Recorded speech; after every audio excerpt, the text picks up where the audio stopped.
नमस्कार दोस्तों। आज 17 जनवरी है और आज के द हिंदू में क्या और क्यों पढ़ें, इसको लेके हम फिर से हाजिर हैं। दोस्तों, एक बात कहनी है कि मैदान में उतरने वाला हारता या जीतता है। मैदान में उतरने वाला हारने वाला या जीतने वाला बन सकता है, पर वो एक चीज कभी नहीं बन सकता जिसे दर्शक कहते हैं। तो आप मैदान में उतरे हो तो अपना पूरा दमखम लगाओ और पूरे जुनून से जुटे रहो, मंजिल भी हासिल होगी, है ना। तो आज जो पहली न्यूज है, सबसे पहली न्यूज है, वो export drops by 12.2% in a year on slow demand. जाहिर सी बात है कि पूरे विश्व में अभी मंदी की संभावनाओं से इनकार नहीं किया जा सकता। रसिया यूक्रेन युद्ध है, कोविड महामारी है, फेड रिजर्व का कई प्रकार से प्रतिबंध हैं या उच्च दरें हैं, है ना। तो फेडरल रिजर्व जो अमेरिका का केंद्रीय बैंक है, इसके कारण से जो स्लो डाउन है वो है, और इसके कारण से 12.5% या 12.2% जो है वो एक्सपोर्ट ड्रॉप हुआ है भारत का। तो इससे क्या हानि होगी? विदेशी मुद्रा में कमी, पैसे की कमी, है ना। तो बहुत सारी चीज़ें होंगी और इसको आप देख सकते हैं, इसको और आसानी से समझ सकते हैं, कोई दिक्कत नहीं है। इसके बाद जो है वो अगली न्यूज है, this is an address for great constitutional importance, है ना। यहाँ पे आर्टिकल 176 की बात की गई। आर्टिकल 176 कहता है, अब the constitution require the governor to mandatory address the members of legislative at the commencement of the first session of each year, है ना। 176 के अंतर्गत राज्यपाल का अभिभाषण होना चाहिए जब पहली बार विधानसभा का सत्र चल रहा हो। और आप जानते हैं कि तमिलनाडु में अभी जो आर रवि हैं, है ना, उनके बीच में और तमिलनाडु के मुख्यमंत्री के बीच में एक तरीके की खींचतान चल रही है और इसी पे ये पूरा का पूरा मामला है। तो आपको क्या देखना है? गवर्नर देखना है और गवर्नर के आर्टिकल्स देखने हैं, क्या अधिकार हैं, क्या उन्मुक्तियां हैं, है ना, इनको आपको देखना है। ठीक है, तो ये आप देख लेंगे, ये इम्पॉर्टेंट है और इसी के कारण से बहुत ही मतलब प्री और मेंस के लिए, दोनों के लिए इम्पॉर्टेंट बन रहा है। तो आप ये देख लेंगे तो इससे आपका ये पार्ट तैयार हो जाएगा। Leading from front, India must amplify view of global south, है ना, global south as president of G20 summit. G20 summit के लिए भारत जो है वो एक तरीके से मतलब भारत अध्यक्ष बन रहा है। और voice of global south summit, है ना। ग्लोबल साउथ मैंने बता दिया है कि ग्लोबल साउथ वो देश जो कि सामान्यतः दक्षिण में है और अपेक्षाकृत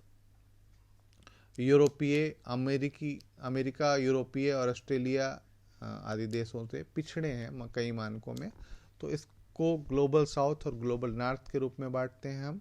और इसी पे भारत क्योंकि G20 की अध्यक्षता कर रहा है, तो ग्लोबल साउथ के लीडर के रूप में उसे अपना जो व्यू है या अपनी बातें हैं या जो इनके मुद्दे हैं उनको बहुत ऊपर में या अच्छे से रख सकता है ना।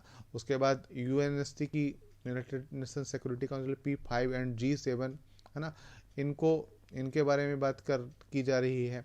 तो इस तरीके से आप देख सकते हैं कि भारत G20 की अध्यक्षता करते हुए किन किन मुद्दों पर या किन किन बातों को उठा सकता है एज ए प्रेसिडेंट, है ना। ठीक है, तो उसके बारे में बात की गई। इसके बाद है time to streamline the provident fund pension scheme. Provident fund pension scheme किसको कहा जाता है? तो आप ये जानते हैं कि EPFO, employment provident fund organisation, जो कि निजी कंपनियों या प्राइवेट कंपनियों के कर्मचारियों के लिए भविष्य निधि की सुरक्षा करती है, उसके तहत एक निश्चित रकम जमा की जाती है। इसके बारे में आप देख लीजिएगा। उसी पे बात की, for around 70 lakh pensioner the and the agonising wait for higher pension under the employment, ऊंचे दर पे जो मिलने वाले पेंशन उनकी याद कर, और इसी पे पूरा का पूरा ये मामला दिया गया है कि किस प्रकार से उन्हें ज़्यादा पैसा मिलेगा। या इसके बाद यहाँ पे ये है कि किस प्रकार से, जैसे यहाँ पे देखिए, it all begin early 2005 when a section of Himachal Pradesh Tourism Development Corporation staff on the eve of their retirement demand higher pension as their employer had made 12% mandatory contribution on their actual pay with exceed to a statutory ceiling, है ना, 8.33% actual salary in the pension fund, but EPFO was not impressed employee along with their employer। और इसके बाद जो है ये मामला आया था 2016 से, कट ऑफ डेट उसमें कर दिया गया था कि 15,000 monthly pension salary up to 15,000, जिनकी सैलरी 15,000 तक है उसको वो जो उससे ऊपर के वालों को नहीं मिलेगा, उसके नीचे वालों को मिलेगा, है ना। उसके बाद है विद इन 6 मंथ एक्सटेंडेबल, और 6 मंथ के बाद यदि उनको बढ़ाया भी जाता है, द स्टैट्यूटरी सीलिंग जो है ये ख़त्म हो जाएगा। तो ये चीज़ें हैं, और इसी पे EPFO एक तरीके से ये समझिए कि ये निजी क्षेत्र में काम करने वाले लोगों के लिए भविष्य निधि की सुरक्षा स्कीम है ना।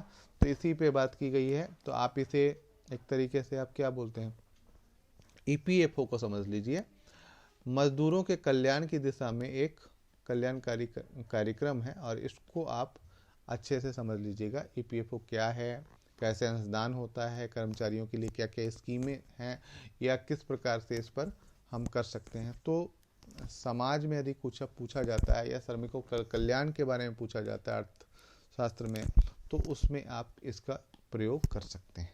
ठीक है। इसके बाद जो है वो है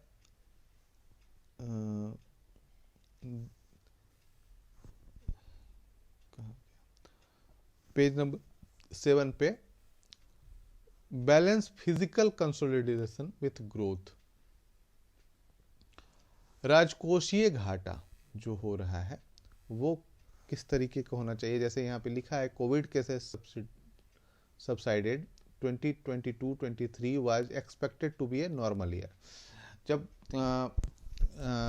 कोविड का प्रभाव कम हुआ तो हम लोगों ने सोचा कि 2022-23 का जो फिजिकल ईयर होगा वो एक नॉर्मल ईयर होगा। लेकिन इसी में क्या हुआ कि Russia invasion of Ukraine, Russia Ukraine के बीच में युद्ध शुरू हो गया, और इसके बाद फिर से तेल, मतलब कच्चे तेल, है ना, इंपोर्ट्स की जो सामान थे वो अंतर्राष्ट्रीय बाजार में, खाद्यान्नों की कीमतें बहुत महंगी हो गई।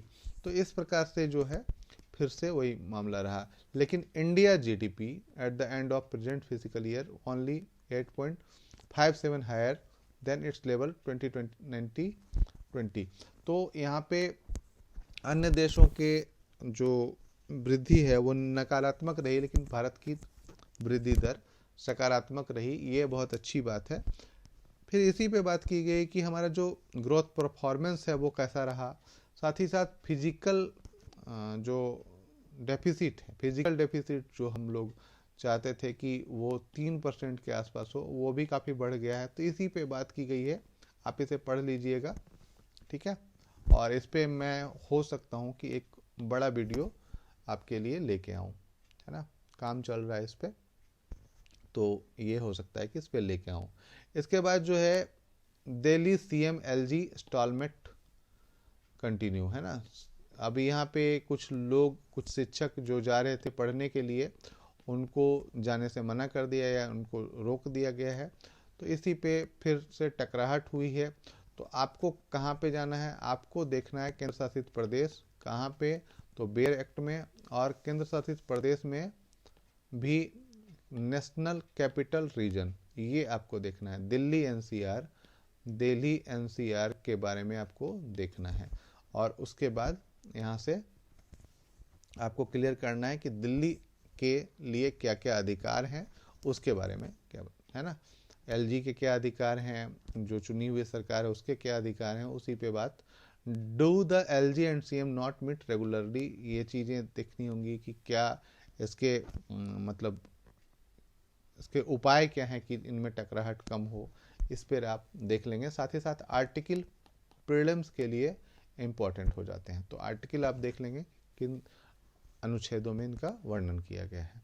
ठीक है, इसके बाद है plagiarism and malicious intent, does chat GPT have an ethics problem, है ना। यहाँ पे है कि चैट जीपीटी एक बोट है या एआई बोट है जो कि बहुत अच्छा काम करता है, और उसी के लिए यहाँ पे एक मामला है कि एथिकल प्रॉब्लम, एथिक्स प्रॉब्लम, है ना। Malicious intent, plagiarism and malicious intent, does chat GPT have an ethic problem. अब इसके साथ हम मतलब किसी भी तरीके की बातें कर सकते हैं या कुछ दुर्भावनापूर्ण बातें होती हैं, तो क्या ये जो है चैट जीपीटी एक एथिक्स प्रॉब्लम में आएगा या इस तरीके की बातें होंगी, तो इसे आप पढ़ेंगे। मतलब ये समझिए आपकी आने वाले दिनों में जो एआई से रोबोट तैयार करेंगे, है ना, तो आप ये नहीं कह सकते हो ना कि इससे कैसे सवाल पूछे जाएंगे और कौन पूछेगा। यदि कोई ऐसा व्यक्ति हो जो इससे बहुत बुरे सवाल या जो मनुष्य भी जवाब देने में हिचकता हो, उस तरीके के सवाल पूछे जाएंगे, तो उसी पे बात की गई है कि क्या ऐसे जो सवाल होंगे या ऐसे इस तरीके के कंटेंट होंगे या इस तरीके की चीज़ें होंगी वो एथिक्स के लेवल पे ठीक होगी या एथिक्स का प्रॉब्लम क्रिएट होगा, नैतिकता की दुविधा या नैतिकता की दिक्कतें उत्पन्न हो सकती हैं। इसी पे बारे में बात की गई है, तो आप इसे पढ़ लेंगे। उसके बाद है ISRO likely to push Venus mission Shukrayaan 1 to 2031। ISRO जो है शुक्रयान भेजेगा कब, तो 2031 तक, है ना। तो ये एक महत्वाकांक्षी मिशन होगा और इसके लिए क्या क्या तैयारियां की गई होंगी इसके बारे में आपको थोड़ा सा जान लेना है। साथ ही साथ शुक्रयान आया है तो आपको मंगलयान और चंद्रयान के बारे में, मंगलयान, चंद्रयान, है ना, और आदित्य मिशन, ये आप जान लेंगे। ठीक है, तो ये तीनों जान लेंगे तो बेहतर हो जाएगा। उसके बाद है एक मैरिटल रेप, है ना, मैरिटल रेप के बारे में, सॉरी यहीं पे है कि जो SC to hear petition against marital rape from March 21, वैवाहिक बलात्कार, है ना, ये एक ऐसा शब्द है या ऐसी स्थिति है जिसका कोई सबूत नहीं हो सकता, इसके लिए कोई सबूत नहीं हो सकता। अब इसके लिए कोई सबूत ना होना चाहिए हो सकता, तो क्या इसके लिए कानून बनना चाहिए या नहीं बनना चाहिए। तो कई प्रकार के पक्ष और विपक्ष हैं इसमें, है ना। कानून बनना चाहिए, इसमें तर्क ये है कि उस कानून का हो सकता है दुरुपयोग हो, या सॉरी कानून बनना चाहिए क्योंकि किसी महिला के स्वतंत्रता की बात है, समानता की बात है, ऑब्जेक्टिफिकेशन की बात है ना, कि उसे एक वस्तु के रूप में यूज कर, उसकी गरिमा की बात है, और एक तरीके से मतलब अप्राकृतिक दोनाचार से संरक्षण की भी बात है ना। तो किसी भी प्रकार के इस प्रकार की चीजों से बचाने के लिए इस प्रकार के कानूनों की आवश्यकता है। अब विपक्ष में तर्क क्या है, तो इसका दुरुपयोग कई तरीके से हो सकता है ना, फंसाने के लिए, किसी अपने मतलब गलत कार्य को छुपाने के लिए, किसी संपत्ति को हड़पने के लिए, किसी बात का बदला लेने के लिए, ठीक है, किसी अन्य प्रकरण में अपने आप को बचाने के लिए। तो उसके बाद जैसे मान लीजिए कि महिला जो है या लड़की जो है वो लेस्बियन या इस तरीके की बातें हैं उसके साथ, तो उसके लिए, है ना, तो कई चीज़ें हैं जिसके कारण नहीं बनाना चाहिए इसका, या इसका नुकसान हो सकता है। जैसे 498A का नुकसान आपने देखा है कि इसमें किसी भी महिला द्वारा यदि कह दिया जाता था कि दहेज प्रताड़ना या दहेज उसके शिकार थे, तो उसके पूरे घर वालों को गिरफ्तार कर लिया जाता था। तो इसके दुरुपयोग को देखते हुए इसमें सतर्कता बरतनी चाहिए। अब यहाँ पे है कि क्या करना चाहिए या नहीं करना चाहिए। जरूर करना चाहिए, क्योंकि कोई भी महिला अपने पति के खिलाफ तब तक नहीं जाती जब तक उससे या उसका जो मतलब गरिमा या उसके शरीर को एक्स्ट्रा या बहुत ज़्यादा तकलीफ में ना हो या बहुत ज़्यादा दिक्कतों का सामना ना करना पड़ता हो, तो सभी लोग सामंजस्य बिठा के चलना चाहते हैं। लेकिन यदि दुरुपयोग की आशंका हो तो हमें पुलिस को संवेदनशील बनाना पड़ेगा। इस मामले में पुलिस की संवेदनशीलता बहुत ज़्यादा बढ़ जाती है। पुलिस की संवेदनशीलता के लिए हमें संवेदनशील पुलिस के साथ साथ एक मनोचिकित्सक या मनोवैज्ञानिक, है ना, मनोविज्ञानी जो है उसके साथ रखना चाहिए, ताकि उसके बातों से यह अंदाज़ा लगा सके कि यह प्रकरण सच में है या इस लड़की का इंटेंशन या इस महिला का इंटेंशन या आशय कुछ और है। साथ ही साथ मेडिकल चेकअप, है ना, तो ये चीज़ें करी जा सकती हैं और ये तर्क और विपक्ष और फिर कानून के बारे में बात की जा सकती है। तो इसको आपको देखना होगा, है ना। यहाँ पे कहा गया कि 375 में इसका कोई मतलब डेफिनेशन नहीं दिया गया, तो खैर ये बातें अलग है, ठीक है। उसके बाद है video gaming industry separate from real money games, है ना। जो रियल मनी गेम्स हैं, जैसे हम लोग बैठ के जुआ खेलते हैं या फिर इस तरीके के जो सट्टेबाजी होते हैं, उनसे बिल्कुल अलग है। वीडियो गेमिंग इंडस्ट्री में एक लिमिट होती है और उसमें पैसा हम भले ही ट्रांसफ़र करते हैं, लेकिन उसका मामला अलग होता है और यहाँ का मामला बिल्कुल अलग होता है, ठीक है। तो ये चीज़ें हैं, इसी पे बात की गई हैं। तो आप ये दोनों के लिए आप एक थोड़ा सा मतलब पॉइंट आउट कर लीजिए कि क्या क्या चीज़ें हैं, और उससे दोनों अलग अलग, जैसे एक में आप वीडियो गेम लिखिए, है ना, एक साइड, और दूसरे साइड रियल लिखिए, ठीक है। और यहाँ पे सेपरेट कर दीजिए और पॉइंट कर लीजिए, है ना, क्या अंतर है, ठीक है। इस तरीके से पॉइंट करके आप नोट कर लीजिए, ठीक है। इसके बाद जो है अगली न्यूज़ वो है होलसेल प्राइस इन्फ्लेशन, है ना। Wholesale inflation slide to by 22 month low at 495, है ना। तो 22 महीने के सबसे निचले स्तर पे पहुंच गया है और ये 4.95% पे आ गया है। तो ये अच्छी बात है, और जिससे क्या होगा कि हम मतलब थोड़ी सी महंगाई दर में काबू आएगी और इससे लोगों को राहत मिलेगी महंगाई से।